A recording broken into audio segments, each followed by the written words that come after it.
Bonjour à tous et à toutes, collégiens et collégiennes de la classe de 4e, bienvenue dans cette nouvelle séance d'EMC consacrée, je vous le rappelle, à la thématique de la liberté, des droits et de l'élaboration de la loi en France. Aujourd'hui, nous allons aborder la 4e séance de la séquence. Si vous êtes à jour de votre apprentissage, si vous avez bien étudié la séance précédente et bien appris vos leçons, ce dont je ne doute pas, la liberté et son rapport à la loi n'ont plus aucun secret pour vous, et c'est tant mieux.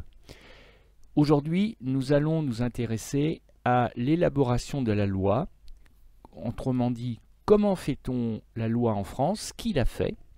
Maintenant qu'on sait que la loi est importante parce qu'elle sert de cadre, de limite, de borne aux libertés, eh bien, comment élabore-t-on la loi? Eh bien, nous allons prendre un exemple concret. Histoire de donner un peu d'intérêt à notre démarche, voilà, on ne va pas rester abstrait, on ne va pas étudier la loi pour la loi, on va étudier une loi, et une loi qui en plus a fait polémique, qui a fait parler d'elle, qui a divisé la France durablement.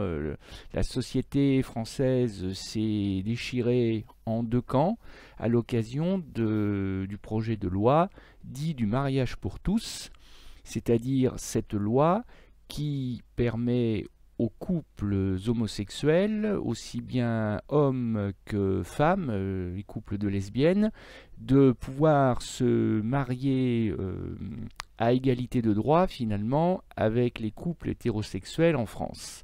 Donc, grand D, l'élaboration de la loi du mariage pour tous, en prenant exemple sur celle du mariage pour tous, comment et par qui la loi est-elle élaborée aujourd'hui en France ?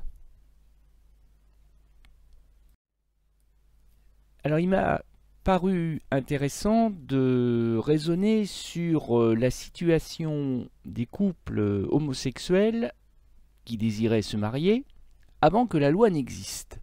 Et pour ce faire, je vous propose de remonter le temps, pas sur une très longue échelle, puisqu'on va revenir en ce début d'année 2004, lorsque le maire de Bègles, c'est dans le sud-ouest, du côté de Bordeaux, Noël Mamère, ancien journaliste, ancien présentateur du JT de France 2 d'ailleurs, c'est pour ça qu'il est parfois connu encore, Noël Mamère a fait parler de lui dans les médias nationaux et puis même internationaux quand il a annoncé qu'il allait célébrer le 5 juin 2004 le premier mariage homosexuel français. Et la déclaration a fait l'effet d'une bombe parce que, tout simplement parce que c'était interdit par la loi. Et ça correspondait bien au caractère un peu frondeur de Noël Mamère, quelqu'un qui est connu pour son franc-parler, pour dire tout haut ce que d'autres pensent tout bas. Bon, et donc certains pensaient que c'était un coup de bluff et que Noël Mamère se dégonflerait et que le 5 juin il ne se passerait rien. En plus, il faut dire que c'est une décision qui n'était pas forcément très populaire, puisque des électeurs du maire lui ont fait savoir que il n'y avait pas de raison d'autoriser les mariages homosexuels, puisque pour eux, l'homosexualité, c'est un comportement contraire à la nature. Mais justement, ce ne sont pas des propos homophobes qui allaient faire reculer Noël Mamère, puisque bien avant l'année 2004, dès 2002 en fait, dès juillet, Noël Mamère avait déjà déposé une proposition de loi pour que des parents homosexuels aient la possibilité d'adopter. C'était pas tout à fait une proposition de loi pour le mariage, mais ça correspondait à cette volonté de permettre aux couples homosexuels d'être à égalité de chances et de droits avec les couples hétérosexuels. Et bon, cette proposition n'avait pas abouti, mais elle s'inscrit dans le combat contre l'homophobie, en particulier du maire de Bègles.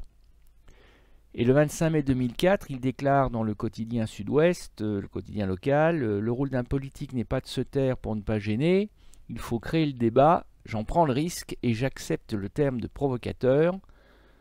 Et le parcours est semé d'embûches, puisque fin mai, à la demande du procureur de la République, la justice décide de s'en mêler, puisque le parquet de Bordeaux fait savoir qu'il s'oppose à cette union, puisqu'elle est manifestement entachée d'illégalité, et donc l'interdit d'avance début juin, à quelques jours du mariage.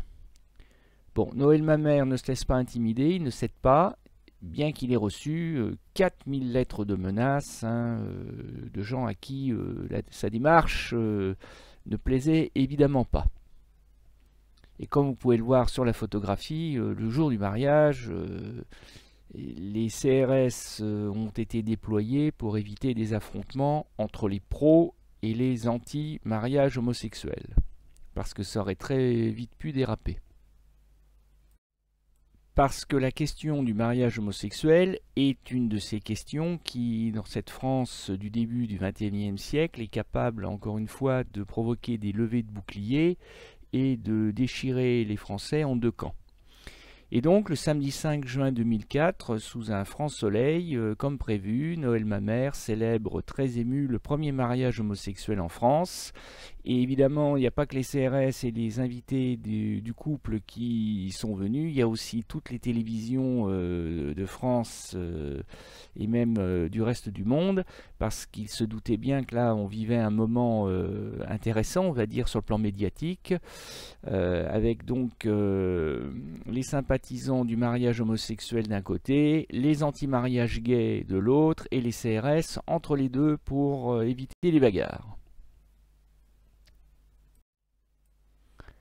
Alors bien sûr, Noël Mamère en a payé le prix, puisque de toute manière, il le savait, ça n'a surpris personne. Le mariage homosexuel étant interdit par la loi à l'époque, le fait d'avoir voulu outrepasser la loi et le fait aussi, et ça c'est une circonstance aggravante, d'être un élu du peuple, ça a fait que sa démarche ne pouvait pas ne pas aboutir à une sanction. Et donc, quelques semaines après ce mariage, qui a d'ailleurs été invalidé par la justice, qui a été cassé, comme on dit, eh bien, Noël Mamère a été suspendu de ses fonctions de maire, ce qui est une décision assez rare, il faut le reconnaître, pour un mois.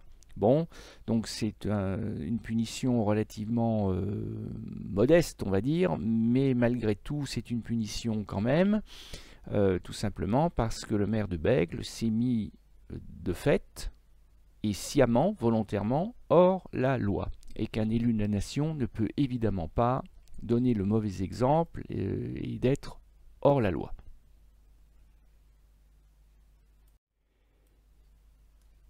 Mais la démarche du maire de Bègles n'a pas été un simple coup d'épée dans l'eau, comme on dit, parce que le débat était là, même s'il est retombé un peu dans l'anonymat, même si la société française a trouvé bien d'autres occasions de se déchirer par la suite et de se passionner pour d'autres chevaux de bataille.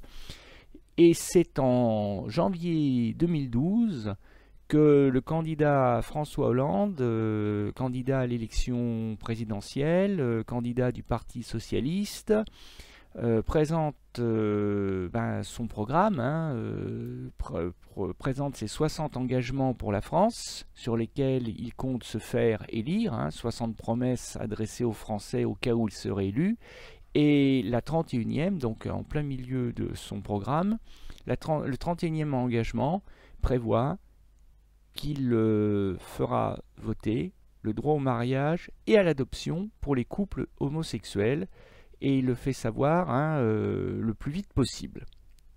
Bon, donc d'autres candidats naturellement se sont opposés, en particulier les candidats de droite se sont opposés à ce point du programme de François Hollande, mais ça n'a pas empêché en mai 2012 le candidat Hollande d'être élu par une majorité de Français. Il est donc devenu président de la République, et c'est à ce titre qu'en tant que président de la République, François Hollande confie le 3 juillet à son Premier ministre de l'époque, Jean-Marc Ayrault, le soin de réaffirmer ce projet dans son discours de politique générale. Autrement dit, cette promesse électorale va devenir une réalité par la loi. Ce qui va entraîner évidemment une levée de bouclier des opposants au mariage homosexuel, en particulier des églises, mais en particulier de l'Église catholique, à travers la voix de l'archevêque de Lyon, l'ancien d'ailleurs évêque de Moulins, le cardinal Barbarin, qui affirme haut et fort que selon lui, le mariage homosexuel serait une rupture de société qui risquerait de favoriser la levée d'autres interdits, comme la polygamie, c'est-à-dire le fait d'avoir plusieurs épouses pour un même homme, et pourquoi pas même l'inceste, c'est-à-dire d'avoir des relations sexuelles avec un membre de sa propre famille, notamment un de ses enfants. Protestants, juifs et musulmans s'opposent aussi au projet, et donc très vite la France s'est à nouveau déchirée en deux camps très tranchés, parfois au sein d'une même famille, pour ou contre le mariage homosexuel.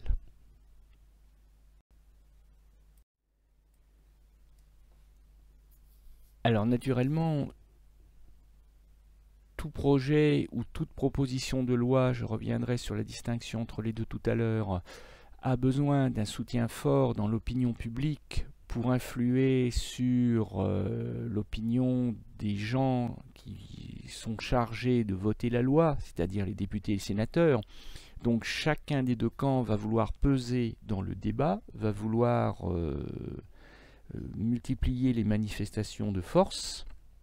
Et c'est ce qui explique que dans chacun des deux camps, dans le camp du pour et dans le camp du contre le mariage gay, on va s'organiser. Et donc, on va avoir des manifestations monstres pour notre époque, hein, c'est-à-dire des manifestations qui vont rassembler plusieurs dizaines, voire davantage encore de manifestants, qui vont battre le pavé, comme on dit, qui vont envahir les rues, plus ou moins pacifiquement d'ailleurs, il faut bien le reconnaître. Il y aura déjà quelques échauffourées, notamment avec la police. Donc on va avoir un collectif piloté par l'Église catholique qui s'intitulera La Manif pour tous et qui est très clairement opposé au projet de mariage pour tous. C'est la photo en haut à droite de la diapo. Alors avec un argument simple, pour la manif pour tous, une famille ne peut être composée que d'un papa et que d'une maman, en plus des enfants naturellement. C'est d'ailleurs ce que reprend, je vous le signale à l'époque, le Code civil, puisque le Code civil, qui comme vous le savez maintenant a été rédigé pour la première fois par Napoléon Bonaparte, consul en 1804, eh bien le Code civil prévoyait à l'époque effectivement que le mariage était l'union d'un homme et d'une femme.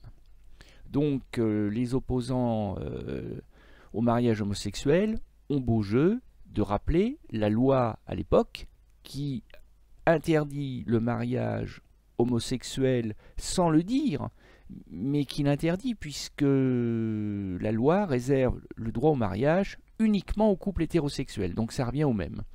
Et puis en face, eh bien, les opposants aux opposants, si j'ose dire, c'est-à-dire les partisans du projet de loi, qu'ils soient eux-mêmes homosexuels ou pas, il n'y a pas besoin d'être homosexuel pour être pour le mariage homosexuel, ou les féministes aussi vont s'emparer également du débat, vont à leur tour manifester pour montrer que le gouvernement n'est pas seul dans ce combat. Et donc on va avoir aussi des manifestations un peu plus calmes, d'ailleurs il faut le reconnaître, de la part des partisans du projet de loi. Mais véritablement, la France est coupée en deux.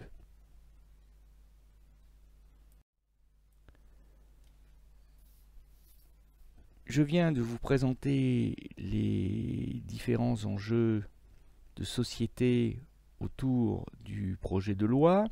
J'ai essayé aussi de vous décrire du mieux possible l'ambiance un peu tendue de l'opinion publique sur la question à l'époque, en 2013, entre 2012 et 2013. Mais tout ça c'est bien beau, mais ça ne répond pas à la question: qui fait la loi et comment la loi est-elle élaborée, est-elle construite? Il est temps maintenant d'aborder ces deux questions. Alors, si vous regardez la diapo, vous pouvez voir une sorte de frise chronologique qui se lit classiquement de gauche à droite, qui part du 26 janvier 2012, c'est-à-dire l'engagement du candidat François Hollande, et qui va jusqu'au 23 avril 2013, où là, le projet n'est plus un simple projet, il est devenu la loi, inscrit sous le titre de l'article 143 du Code civil. Donc, comme vous pouvez le voir, ça fait un peu plus d'1 an, 1 an et 4 mois à peu près, qui ont été nécessaires pour passer d'une promesse électorale à la loi concrète, applicable pour tous. Alors, comme vous pouvez le voir, entre les deux, de différents acteurs se sont invités dans le débat parlementaire, puisque je parle de marathon parlementaire en ce qui concerne la loi sur le mariage pour tous, parce que c'est le pouvoir législatif qui va être amené à voter la loi. Mais donc c'est ce qui va expliquer pourquoi on va trouver la présence des députés de l'Assemblée nationale et des sénateurs du Sénat, la Chambre haute, tout simplement parce que les deux chambres des deux assemblées, des deux élus du peuple, détiennent le pouvoir de débattre et de voter la loi, au titre du pouvoir législatif.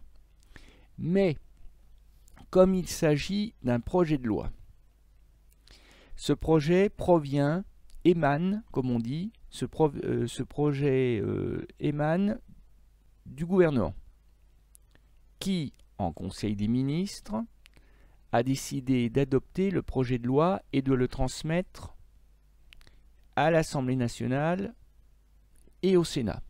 Donc, autrement dit, c'est le pouvoir exécutif, dans ce cas précis, à travers le Conseil des ministres, qui va transmettre le projet de loi à voter par le pouvoir législatif, c'est-à-dire les députés et les sénateurs.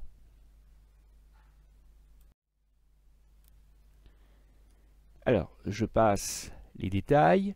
Nous en arrivons au vote de la loi. Je lis le texte avec vous. À peine voté en seconde lecture par les députés de l'Assemblée nationale, par 331 votes pour et 225 votes contre, sur un total de 566 suffrages exprimés, la loi est déjà contestée. Les parlementaires de l'opposition à ce projet n'ont pas perdu leur temps. Alors, première remarque, la France est une démocratie. Donc, une des règles de la démocratie, je rappelle rapidement la définition de la démocratie: le gouvernement du peuple, par le peuple, pour le peuple. Donc, on a affaire à des élus du peuple, députés et sénateurs, qui ont, à la demande d'autres élus du peuple, le président de la République, qui ont voté une loi à la majorité. Et oui, en démocratie, la règle elle est simple, facile à comprendre, c'est la majorité qui l'emporte. Donc 331 voix pour, 225 voix contre. On ne peut pas dire que ce soit un vote absolument triomphal, mais la loi a été votée par une majorité de députés, comme elle l'a été aussi d'ailleurs par une majorité de sénateurs, parce qu'il faut, et c'est ça qui complique les choses, il faut que les deux chambres, qui votent séparément, votent le même projet de loi à la virgule près. On ne peut pas envisager que les députés votent un projet de loi, que les sénateurs en votent un autre et que les deux textes ne soient pas identiques, parce que dans ce cas-là, on ne s'y retrouverait plus. Bon, donc c'est pour ça qu'il y a eu d'ailleurs une seconde lecture, c'est-à-dire que les députés ont voté un premier texte, les sénateurs en ont voté un, mais qui n'était pas le même, ce qui fait que la loi ne pouvait pas être adoptée en première lecture. Donc, le projet est revenu en deuxième tentative, si vous préférez remplacer deuxième lecture par deuxième tentative, par les députés, qui ont revoté la loi. Alors, vous allez me dire, ben, les sénateurs, eux, pourquoi changeraient-ils d'avis? Donc, ils vont revoter un texte différent et dans ces conditions, la loi ne sera jamais adoptée. Sauf que, pour justement éviter un blocage du pouvoir législatif, il est prévu qu'en deuxième lecture, en deuxième tentative, si les deux chambres ne parviennent pas à un accord, eh bien, l'Assemblée nationale a le dernier mot. C'est-à-dire que les sénateurs, au fond, ne peuvent que retarder l'échéance de plusieurs semaines, parfois, mais de toute manière, c'est l'Assemblée nationale, donc les députés, qui auront le dernier mot sur les sénateurs. Et c'est ce qui s'est passé. Ceci dit, c'est pas parce que la loi est enfin votée que la loi peut s'appliquer. Parce qu'il reste une dernière étape possible, et c'est l'étape du Conseil constitutionnel. Tout simplement parce que des opposants, aussi bien venus de l'Assemblée nationale que du Sénat, peuvent, sous certaines conditions, demander au Conseil constitutionnel de se prononcer sur la validité de la loi. C'est-à-dire que députés et sénateurs, alors pas ceux qui ont voté la loi, hein, parce que ceux qui ont voté la loi sont bien certains que la loi est juste, que la loi est bonne, que la loi est valide. Mais les opposants, qu'on peut considérer comme des mauvais perdants peut-être, peuvent essayer de faire invalider une loi sous prétexte que cette loi ne serait pas conforme à la Constitution. En clair, elle ne serait pas compatible avec les lois de la République, et pour dire les choses encore plus simplement, elle serait contraire aux libertés et aux droits de l'homme. Donc, à peine la loi votée, en deuxième lecture, des députés et des sénateurs, alors des partis politiques de l'époque qui n'existent plus d'ailleurs, l'UMP c'est devenu les Républicains, bon, des partis de droite ont déposé un recours contre le texte de loi, dit du mariage pour tous, devant l'institution qui est la gardienne de la loi et qui s'appelle le Conseil constitutionnel. Donc je vous ai mis l'ancien logo qui était très réussi, c'est sans doute pour ça qu'ils l'ont changé d'ailleurs, et qu'ils l'ont remplacé par quelque chose de très vilain aujourd'hui. Sur l'ancien logo du Conseil constitutionnel, si vous regardez bien, on aperçoit les couleurs tricolores, hein, le drapeau tricolore, même si les couleurs sont inversées. On aperçoit aussi une silhouette un peu abstraite de Marianne, on devine le bonnet phrygien, et le rouge d'ailleurs c'est le rouge du bonnet phrygien. Bon, donc c'était les symboles de la République, et le Conseil constitutionnel a un mois pour étudier la loi qui vient d'être votée, et pour déceler, éventuellement, si c'est le cas, des motifs d'invalidation. Et les sages du Conseil constitutionnel, eh bien, se prononcent, hein, vous les avez en photographie à droite de la diapo.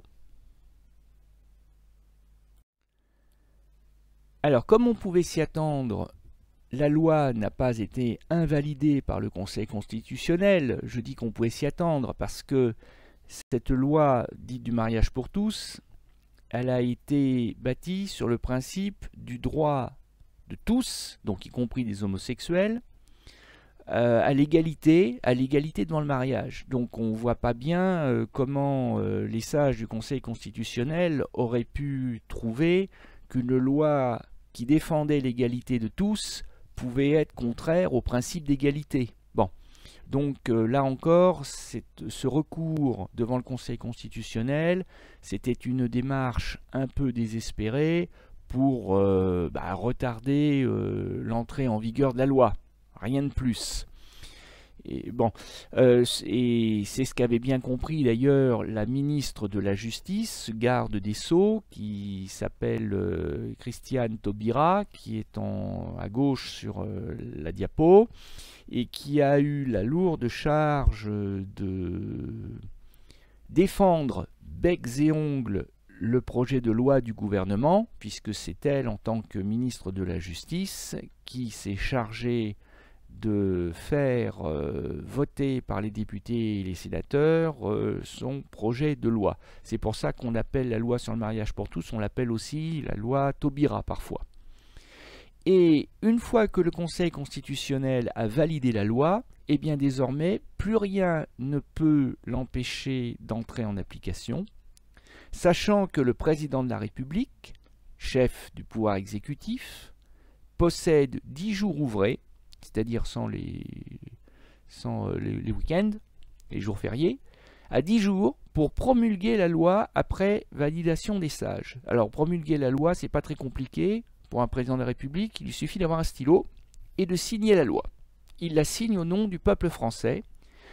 Et vous doutez bien que comme les présidents étaient très très favorables à cette loi, c'est pas comme Louis XVI avec son droit de veto à l'époque de la Révolution, et bien comme le président était très favorable à cette loi, il n'a pas attendu les 10 jours pour la signer, et à partir de là, eh bien, les premiers mariages homosexuels ont pu être célébrés, et cette fois-ci, le premier d'entre eux a fait le buzz médiatique, évidemment, parce que c'était le premier, mais depuis, c'est rentré dans les mœurs, et c'est pas la peine d'essayer de faire venir la télévision.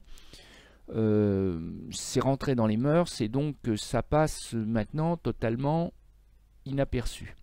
D'autant que l'autre argument invoqué par les opposants à la loi n'a pas résisté à l'examen des faits, c'est que c'est pas une loi uniquement réservée aux homosexuels, puisqu'en fait le mariage pour tous, comme son nom l'indique, c'est juste le droit à l'égalité pour tous les couples, quelle que soit leur orientation sexuelle, et ça concerne absolument tous les couples hétérosexuels ou autres, et les couples hétérosexuels représentent plus de 90% des lois célébrées en France devant le maire. Je précise qu'on parle des mariages devant le maire ou devant un adjoint du maire, parce que cette loi ne concerne pas les mariages à l'église, tout simplement parce que les mariages à l'église ne sont pas reconnus par la loi. Ils ne sont pas interdits. On a parfaitement le droit de se marier à l'église, mais ce mariage seul n'a aucune valeur juridique, puisqu'il faut obligatoirement se marier devant le maire pour que le mariage soit reconnu comme valide.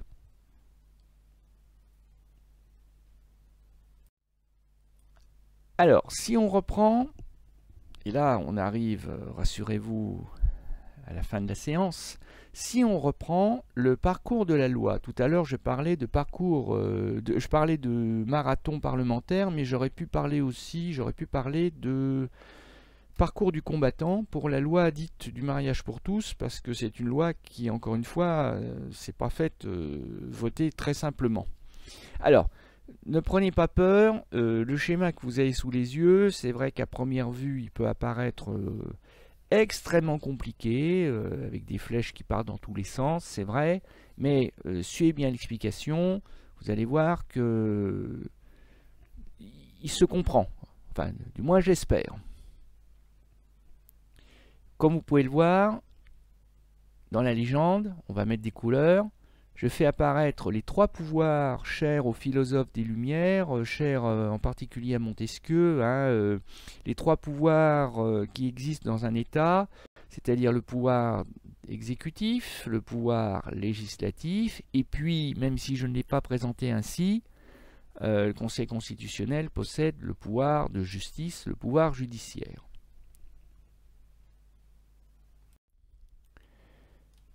Alors, au départ, il faut s'intéresser à qui possède l'initiative de la loi. Autrement dit, qui va mettre sur la table ce qui deviendra plus tard la loi. Eh bien, il y a deux possibilités. Soit c'est le gouvernement, et c'est le cas pour notre étude d'aujourd'hui, le mariage pour tous, puisqu'encore une fois, c'est le gouvernement de Jean-Marc Ayrault, et plus particulièrement la ministre de la Justice, garde des Sceaux, Christiane Taubira, qui s'est chargée d'initier la loi. Bon, dans ce cas-là, c'est le pouvoir exécutif, et on parle de projet de loi.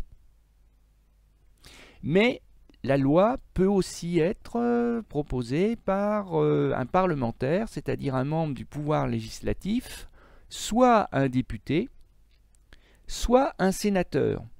Et il ne peut pas en être autrement, puisque, encore une fois, ce sont des gens qui ont le pouvoir de faire la loi. Alors on serait quand même étonné qu'ils ne puissent pas proposer la loi.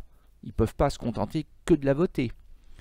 Et si c'est un parlementaire, député ou sénateur qui propose la loi, on parle de proposition de loi.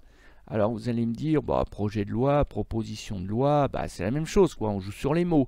Eh bien, c'est pas tout à fait la même chose, parce que la Constitution prévoit que le projet de loi est prioritaire sur la proposition de loi.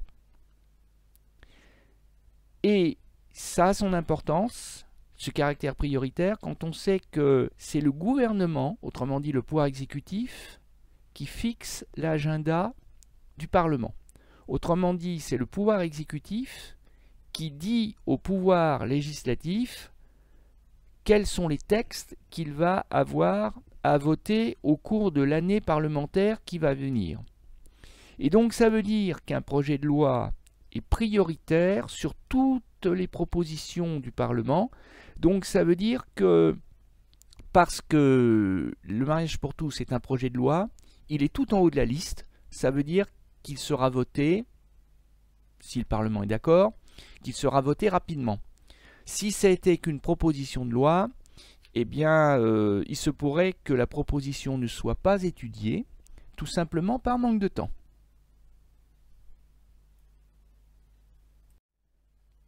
Un peu comme un programme d'histoire géo, finalement, qu'un prof n'aurait pas le temps de terminer en juin, si vous voyez ce que je veux dire.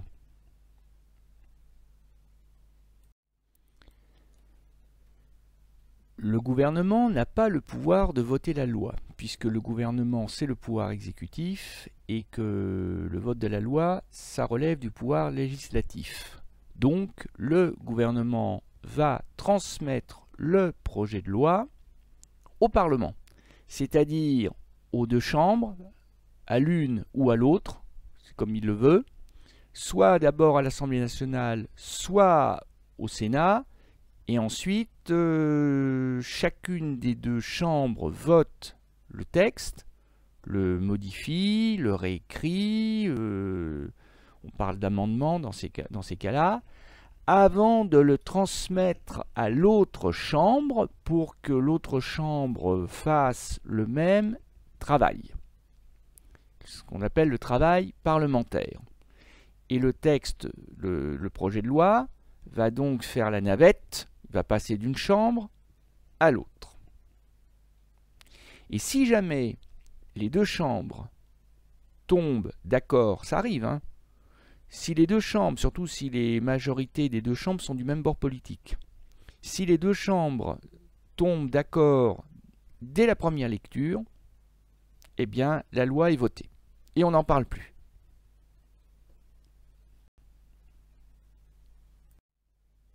Mais dans le cas du mariage pour tous, justement, ça s'est pas fait tout seul. Le Sénat et l'Assemblée nationale ne sont pas parvenus à se mettre d'accord en première lecture. Donc il a fallu une deuxième lecture. Et c'est l'Assemblée nationale qui, encore une fois, a eu le dernier mot. Bon, donc à l'arrivée, ça ne change pas grand-chose, hein, si ce n'est que la loi prend du retard, puisque au lieu qu'elle soit votée rapidement, eh ben, elle est votée au bout de plusieurs semaines de discussions longues et finalement inutiles. C'est ensuite qu'intervient le Conseil constitutionnel. Le Conseil constitutionnel peut être saisi, encore une fois, ce n'est pas une obligation. Il y a des lois qui ne posent pas particulièrement de problème, hein, qui sont votées très vite, dès la première lecture, sans que le Conseil constitutionnel ne soit impliqué, ne soit saisi. Mais dans le cas du mariage pour tous, encore une fois, ça ne s'est pas fait tout seul. Et il y a eu un recours, je vous le rappelle, fait par les opposants à la loi, qui ont tenté de faire invalider la loi par le Conseil constitutionnel, puisque le Conseil constitutionnel, encore une fois, a le pouvoir de casser une partie de la loi, la totalité de la loi, ou au contraire, eh ben, de valider la loi.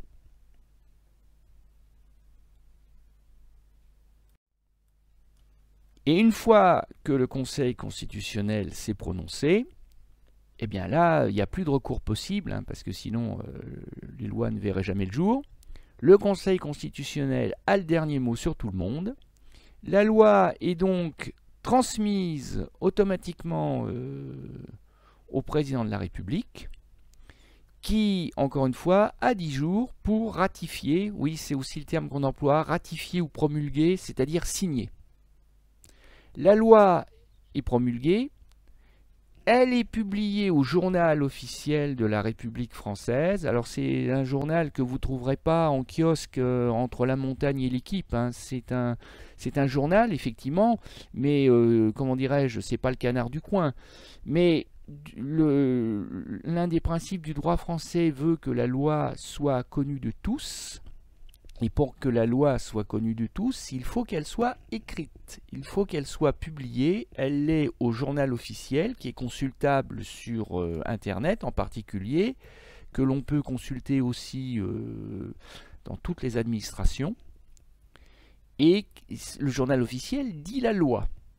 Et une fois que la loi est insérée au journal officiel, une fois que la loi est publiée, la loi entre immédiatement en vigueur.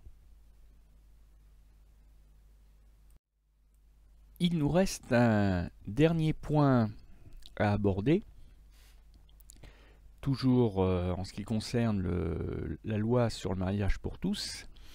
C'est le cas de ces maires récalcitrants, c'est-à-dire ces maires qui ont non seulement le pouvoir de marier les gens, mais qui en ont aussi le devoir. On ne peut pas refuser, sauf très bonne raison encadrée par la loi, on ne peut pas refuser le mariage à un couple, puisque c'est un droit pour un couple. Or, dès le 15 septembre 2012, c'est-à-dire avant même que le projet de loi ne soit débattu par les députés et les sénateurs, eh bien des maires s'étaient fait connaître, avaient fait connaître publiquement leur point de vue en disant que de toute façon, loi ou pas, eux ne célébreraient pas de mariage homosexuel sur le territoire de leur commune.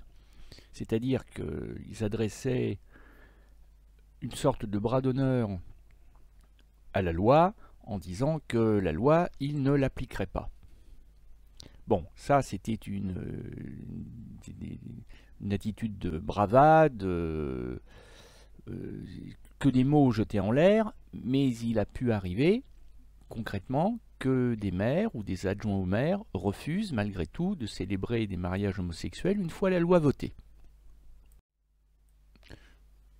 Je vous ai donc dégoté un cas qui a fait un peu parler de lui, puisque l'élu UE, puisqu'il s'agit d'une femme en l'occurrence, a été jugé pour avoir refusé de marier un couple homosexuel, un couple de lesbiennes. Alors, que nous apprend l'article du Monde du 29 du journal du quotidien Le Monde du 29 septembre 2015, c'est-à-dire plus de 2 ans après le vote de la loi.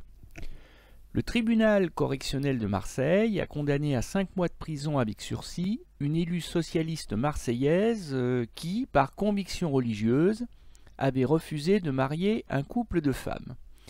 Alors, vous voyez, c'est intéressant parce que quand je vous disais que cette loi avait beaucoup divisé les Français, je vous ai dit schématiquement que la gauche et la droite s'étaient opposées, la gauche étant plutôt pour le mariage homosexuel, la droite étant plutôt contre. Mais en réalité, les choses ont été bien plus complexes, compliquées que cela, puisque l'élu qui vient d'être condamné est pourtant une socialiste, c'est-à-dire du même parti politique que le candidat François Hollande, qui, en tant que candidat du Parti socialiste, avait justement proposé le mariage pour tous.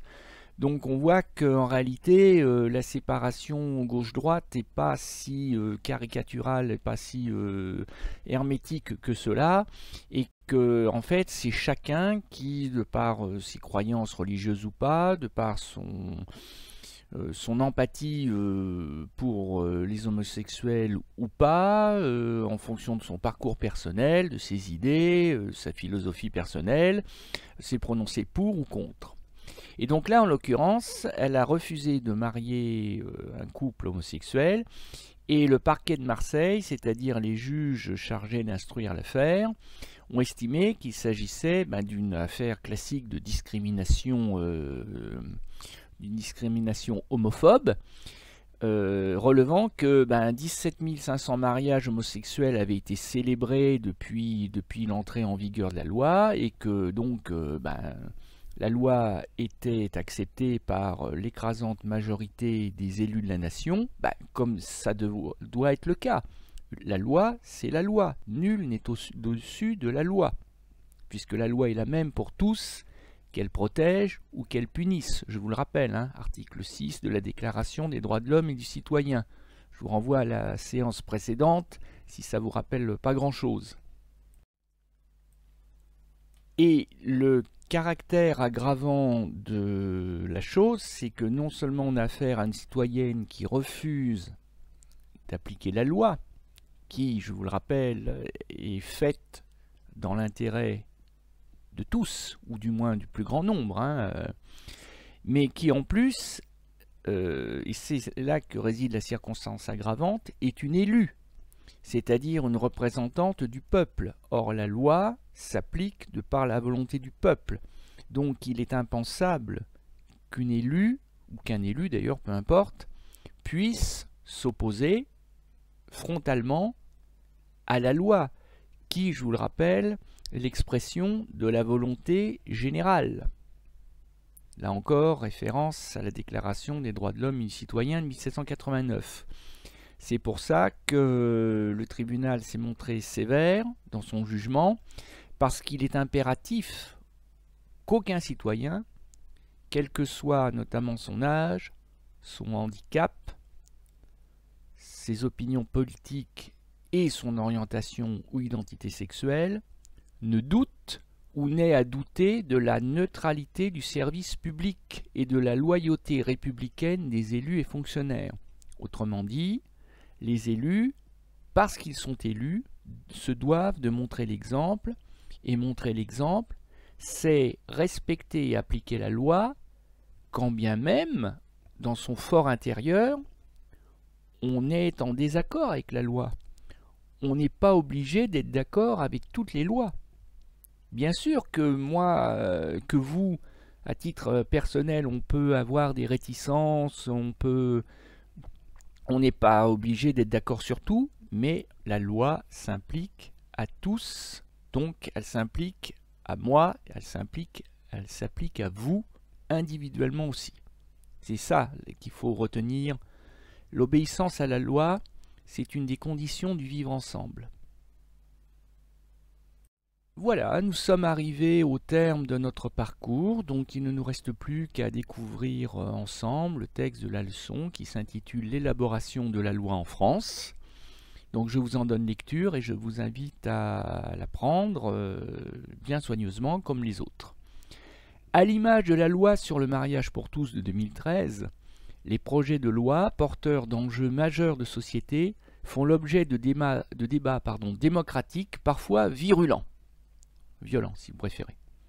Le texte de loi prend soit la forme d'un projet de loi présenté par un ministre, Christiane Taubira, ici, soit celle d'une proposition de loi parlementaire d'un député ou sénateur. Pour être adoptée, la loi doit être votée à l'identique, à la virgule près, comme je vous le disais, par les deux chambres du Parlement. Et donc, comme il y a deux chambres, on peut dire que le Parlement est bicamériste. Caméra, c'est la chambre, donc bicamériste, deux chambres. En cas de désaccord entre députés et sénateurs, c'est l'Assemblée nationale qui a le dernier mot en seconde lecture. Le président de la République doit promulguer la loi votée sous 15 jours. Ah oui, j'avais dit, oui, c'est 10 jours en fait. Il faudra corriger, c'est pas 15 jours, c'est 10 jours. Les parlementaires et le président peuvent saisir le Conseil constitutionnel afin de vérifier la conformité de la loi par rapport à la Constitution. Les sages du Conseil constitutionnel censurent, c'est-à-dire invalident, brisent, cassent tout ou partie de la loi ou au contraire la valident. Leur décision est sans appel. Autrement dit, la loi entre en vigueur quoi qu'il arrive après qu'ils aient donné leur feu vert. Voilà, et bien c'est tout pour aujourd'hui. Je vous donne rendez-vous la prochaine fois pour évoquer avec vous la question des enjeux du droit au logement. Bonne journée, à bientôt.